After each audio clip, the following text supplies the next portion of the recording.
recognize actions. You gotta get over, you gotta get back, you gotta get up. Because not everybody runs traditional zone offense anymore. It's more like motion. There's still ball screens. There's still, there's going to be overloads at some point. Screen across, and the first possession, the second half, screen across on the baseline.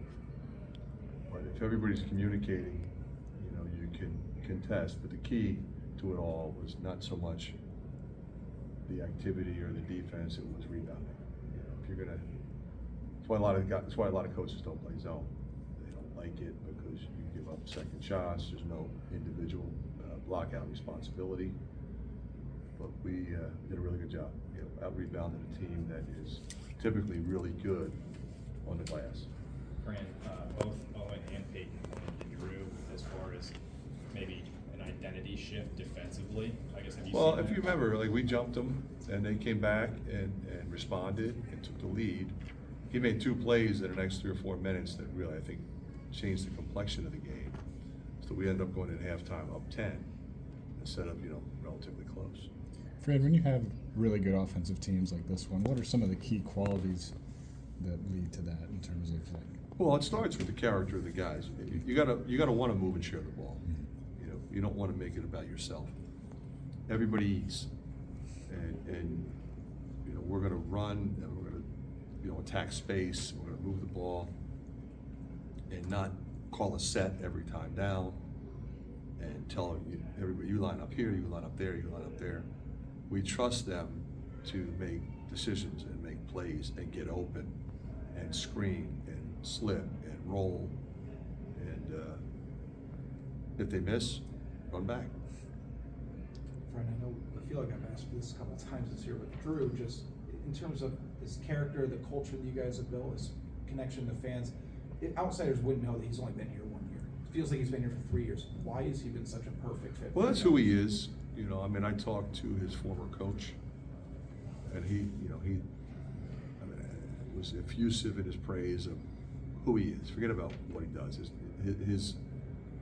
His basketball performance in the past speaks for itself. The numbers are there. There's a reason why he won his 100th game this year. But his character is infectious. It just took him a little while to learn what we do and how we do it. And once he did, that was a game changer for our entire program.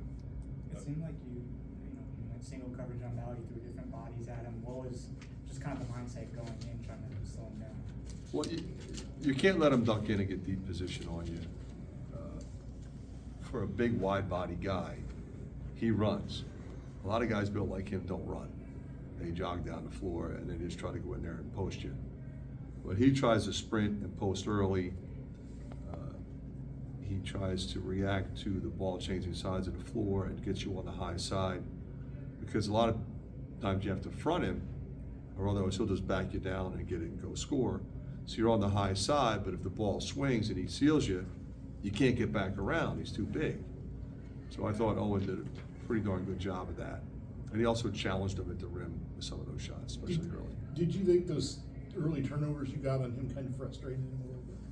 Well, I hope so. That was the plan. Every game, he gets some type of defense like that. Double the post, double them on the catch, double them on the bounce. Double them, when they think he's going to go into a move, chop him on a spin, whatever. Just try to put some doubt in his mind. Coach, speaking of Owen's defensive performance, since that 15-minute mark of his last game, it just seems like he's been on a tear defensively. I guess what has changed for him?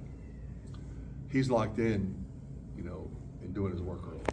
That's really what it comes down to. Because if you wait and react at this level, you get foul trouble.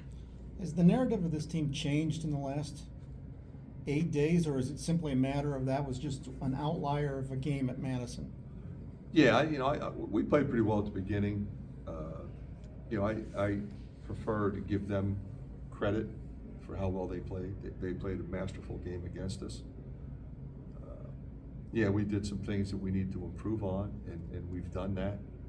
We broke the tape down and had individual meetings and got better. But you move on. They have a really good team. It was on the road. You learn from it. What They did about great. what about the week ahead? I mean, assuming that you're going, As of right now, we're going. You're facing some highly unusual challenges, aren't you? Yeah, but, you know, I look at it like this, Mike, everybody does. You know, we're in a league this year where teams on two different coasts. You know, you obviously have some different circumstances going on out there that are heartbreaking for so many. But, you know, you think about over the years, you know, we dealt with the pandemic, you know, we dealt with the January 6th riots. You know, you deal with what you can control, and you stay locked in, you stay together. You know, it's certainly not gonna be a vacation. Never is. On LA, but we're not gonna see the water. We're gonna be locked in a hotel, and we could be in Toledo. There was I think 5 minutes to go in the game. You guys had 3 offensive rebounds on a possession that lasted about 80 seconds. I mean, does that just kind of symbolize the I'm really fight proud of you guys Lodgy had? on that in particular. He wasn't the only one. But, yeah, I think that typifies who we are and the character of this team. You know, they wanted to finish the game the right way. One of your sons told me once that you allow your players to play with such freedom. I guess that looked like it was apparent tonight. But have you always had that? Has that always been your I've style? always had it as a head coach. Yeah. You know, I've not always had it. You know, I've had good mentors, but not everybody that I worked for gave the guys that kind of freedom. Mm-hmm. But everybody does it differently. Coach McCloud always said to me, "There's different ways to do it." Digger said, "When you get to be the head coach, do it your way. I do it this way here." But I learned from him. I learned from Coach. I learned from my coach, Bob Weinhauer. You know, I've had good coaches. I've had good mentors. But my philosophy is real simple. You know, I think we tend to overcoach and overthink. My job is to get those guys to be the best version of themselves. And the way you do that is by empowering them to make plays and not calling a play and then when it breaks down, blame them.